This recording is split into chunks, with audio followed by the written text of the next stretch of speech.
قصص من التراث العربي باللغة الفرنسية. Améliore ton français tout en t'amusant.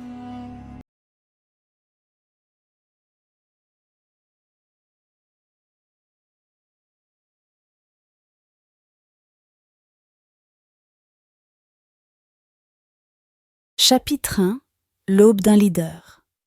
L'histoire commence dans les années 1920, lorsque l'Italie, dirigée par Benito Mussolini, cherche à étendre son empire colonial en Afrique du Nord.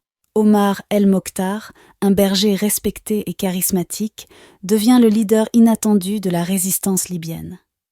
Suite à des injustices perpétrées par les forces d'occupation, Omar rassemble les tribus dispersées et éveille un sentiment d'unité parmi les Libyens.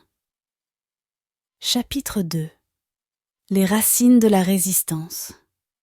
Omar, doté d'une sagesse profonde et d'une connaissance des tactiques de guérilla, organise la résistance de manière stratégique. Les Libyens se rallient à sa cause, érigent des camps de formation et utilisent les vastes déserts à leur avantage. Les premières escarmouches marquent le début d'une guérilla féroce où la détermination de la résistance est mise à l'épreuve. Chapitre 3. Les liens personnels.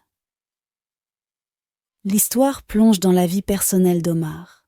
Sa relation avec sa famille, en particulier son fils aîné, qui se joint à la lutte, ajoute une dimension émotionnelle à la narration. Les sacrifices personnels d'Omar deviennent plus palpables, soulignant la réalité de la guerre. Chapitre 4. Amina, la voix de la liberté. Un personnage clé émerge. Amina, une jeune femme brillante et courageuse qui se lève comme une figure de proue de la résistance. Sa collaboration avec Omar apporte un équilibre entre sagesse et jeunesse, symbolisant l'unité intergénérationnelle de la lutte. Chapitre 5. Les années d'épreuve. Les Italiens intensifient leurs efforts pour écraser la résistance. Omar et ses partisans endurent des années d'épreuve, de massacres et de déplacements forcés. Cependant, l'esprit de résistance persiste, alimenté par la conviction que la liberté est plus précieuse que tout. Chapitre 6. La bataille finale. Le climax de l'histoire se déroule lors de la bataille finale, où les forces d'Omar El Mokhtar affrontent l'armée italienne dans un conflit épique. Les sacrifices héroïques, les retournements de situation et la détermination inébranlable des Libyens sont mis en avant, montrant que la lutte pour la liberté n'est jamais facile.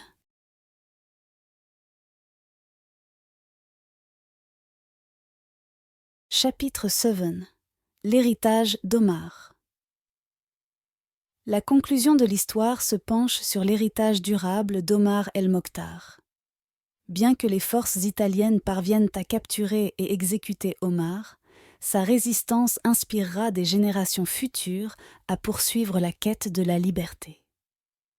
La Libye, finalement libérée des chaînes de l'occupation, honore la mémoire d'Omar comme un symbole de détermination et de résilience. Les échos de la Libye offrent une perspective approfondie sur la vie d'Omar El Mokhtar et l'impact de sa lutte pour la liberté sur le peuple libyen.